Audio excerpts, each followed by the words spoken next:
오늘 우리에게 주시는 말씀은 호세아 7장 1절에서 16절 말씀입니다. 내가 이스라엘을 치료하려 할 때에 에브라임의 죄와 사마리아의 악이 드러나도다. 그들은 거짓을 행하며 안으로 들어가 도둑질하고 밖으로 떼지어 노략질하며 내가 모든 악을 기억하였음을 그들이 마음에 생각하지 아니하거니와 이제 그들의 행위가 그들을 에워싸고 내 얼굴 앞에 있도다. 그들의 그 악으로 왕을 그 거짓말로 지도자들을 기쁘게 하도다. 그들은 다 간음하는 자라 가자 만드는 자의 이에 달궈진 화덕과 같도다. 그가 반죽을 뭉침으로 반려되기까지만 불일으키기를 그칠 뿐이니라. 우리 왕의 날에 지도자들은 술의 뜨거움으로 병이 나며 왕은 오만한 자들과 더불어 악수하는도다. 그들이 가까이 올 때에 그들의 마음은 간교하여 화덕 같으니 그들의 분노는 밤새도록 차고 아침에 피우는 불꽃 같도다. 그들이 다 화덕같이 뜨거워져서 그 재판장들을 삼키며 그들의 왕들을 다 엎드러지게 하며 그들 중에는 내게 부르짖는 자가 하나도 없도다. 에브라임이 여러 민족 가운데에 혼납되니 그는 곧 뒤집지 않은 전병이로다. 이방인들이 그의 힘을 삼켰으나 알지 못하고 백발이 무성할지라도 알지 못하는도다. 이스라엘의 욕효만은 그 얼굴에 드러났나니 그들의 이 모든 일을 당하여도 그들의 하나님 여호와께로 돌아오지 아니하며 구하지 아니하도다. 에브라임은 어리석은 비둘기같이 지혜가 없어서 애굽을 향하여 부르짖으며 아스르로 가는도다. 그들이 갈 때에 내가 나의 그물을 그 위에 쳐서 공중의 새처럼 떨어뜨리고 전에 그 회중에 들려준 대로 그들을 징계하리라. 화했을진저 그들이 나를 떠나 그릇갔음이니라. 패망할진저 그들이 내게 범죄하였음이니라. 내가 그들을 건져주려 하나 그들이 나를 거슬러 거짓을 말하고 성심으로 나를 부르지 아니하였으며 오직 침상에서 슬피 부르짖으며 곡식과 새 포도주로 말미암아 모이며 나를 거역하는도다. 내가 그들 팔을 연습시켜 힘있게 하였으나 그들은 내게 대하여 악을 꾀하는도다. 그들은 돌아오나 높으신 자에게로 돌아오지 아니하니 쏘기는 활과 같으며 그들의 지도자들은 그 혀의 거친 말로 말미암아 칼에 엎드러지리니 이것이 애굽 땅에서 조롱거리가 되리라. 아멘.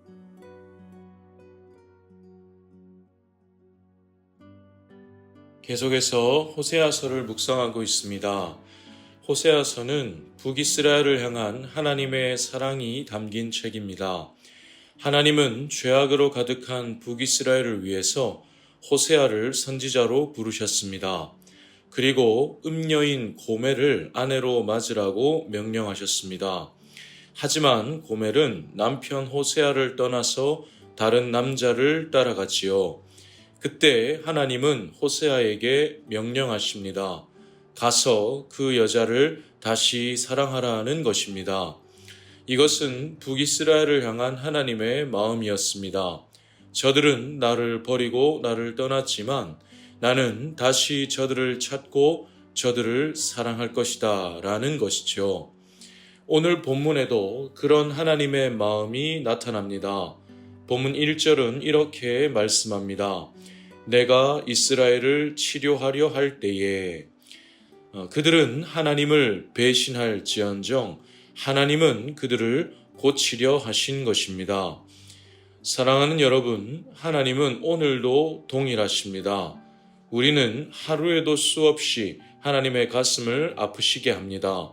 우리로 인해서 하나님은 배신의 상처를 입으시지요. 하지만 우리는 하나님을 배신할지언정 하나님은 우리를 고치려 하십니다. 오늘은 이 하나님의 마음을 헤아리려 합니다.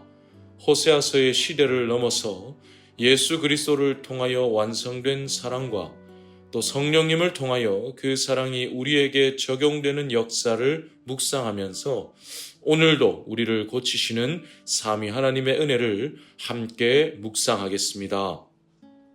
첫째로 하나님은 자신은 상처를 입으셔도 우리를 고치려 하십니다. 본문 1절 앞부분에서 하나님 이렇게 말씀하십니다. 내가 이스라엘을 치료하려 할 때에 에브라임의 죄와 사마리아의 악이 드러나도다. 하나님은 북이스라엘을 치료하려 하셨습니다. 하지만 그들의 죄는 멈추지 않았습니다. 그들은 마치 달궈진 화덕과 같았습니다. 화덕은 반죽이 발효되는 잠시 동안 외에는 계속해서 불이 지펴지지요. 북이스라엘도 잠시 동안만 반성할 뿐 계속해서 죄악의 불길이 타올랐습니다. 그 모습을 보시고 본문 7절 끝에서 하나님은 이렇게 말씀하십니다. 그들 중에는 내게 부르짖는 자가 하나도 없도다. 나는 그들을 고치려 하는데 그들은 나를 찾지 않는다는 것이지요. 하나님은 지금까지 북이스라엘의 힘이 되어 주셨습니다. 그러나 그들은 그 힘으로 하나님을 대적했습니다. 본문 15절 말씀처럼 하나님이 그들의 팔을 힘있게 하셨지만 그들은 그 힘으로 하나님께 대하여 악을 꾀했습니다. 하나님의 은혜로 얻은 것을 가지고 하나님을 떠나는 데 사용한 것이지요. 철저한 배신이요 잔인한 상처입니다. 하지만 그럼에도 불구하고 하나님의 마음은 어떠하십니까? 하나님은 그들을 치료하려 하십니다. 여러분, 이것이 우리를 향한 하나님의 사랑입니다. 하나님은 우리의 죄를 보시지만 우리 자체를 보십니다. 넘어지는 우리를 보시지만 회복될 우리를 보시지요. 이것이 하나님 아버지의 사랑입니다. 하나님은 오늘도 이와 같이 말씀하십니다. 내가 너를 치료하려 할 때에. 이것은 정죄의 경고가 아닙니다. 저리로 사라져라가 아니라 내게로 돌아오라는 사랑의 부르심이지요. 우리는 하나님의 마음에 수없이 상처를 드리지만 하나님은 도리어 우리를 고치려 하십니다. 우리는 하나님을 배신할지언정 하나님은 결단코 우리를 포기하거나 버리지 않으십니다. 그러니 하나님은 언제나 미쁘시지요. 이 하나님의 사랑이 오늘도 우리를 살게 하십니다.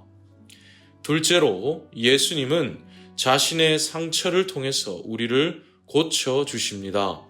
앞에서 보았던 하나님의 사랑은 예수 그리스도로 말미암아 절정으로 나타납니다.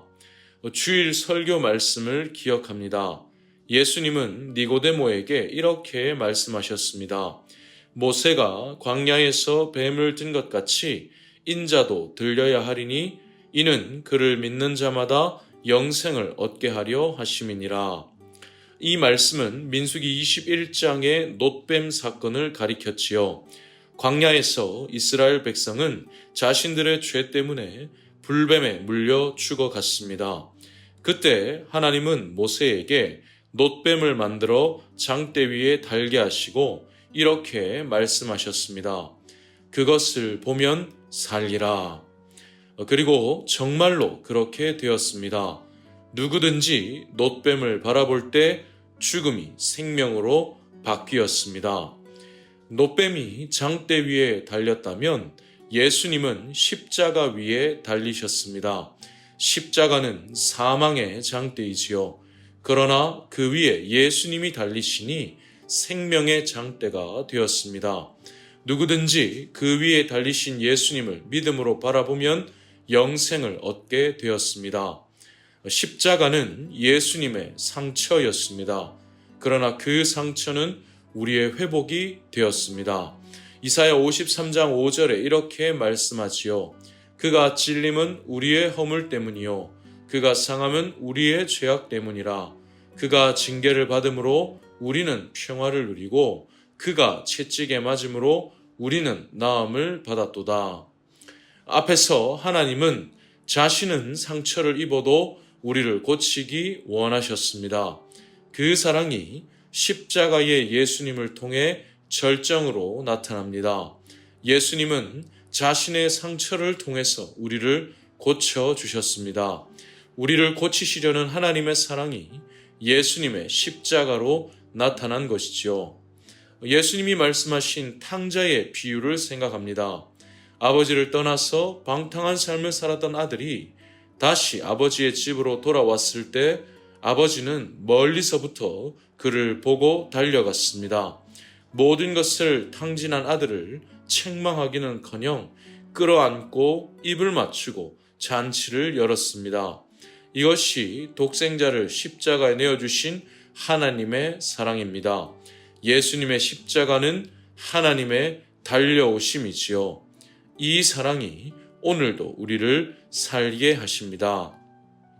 셋째로 성령님은 이 모든 은혜를 우리에게 적용시켜 주십니다.